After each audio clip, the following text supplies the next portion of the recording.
घाटी रास्तार भारसाम्य हराई गाडुआल तलक खसी ओलटी पड़ा गोटे काठ बुझे ट्रक ड्राइवर आखि लगी एहीपरी दुर्घटना घटी जनापड़ी बेले ट्रक्र ड्राइवर आहत होती।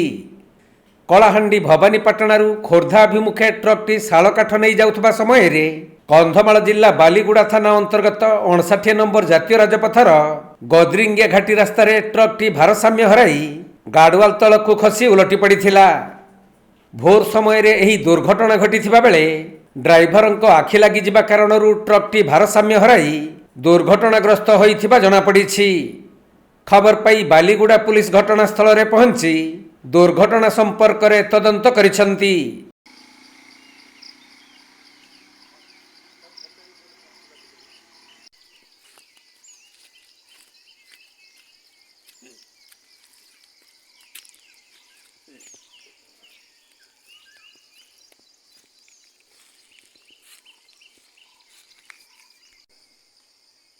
Kandhamal जिल्लारू Jyoti Prakash Samantaray report, Konark live.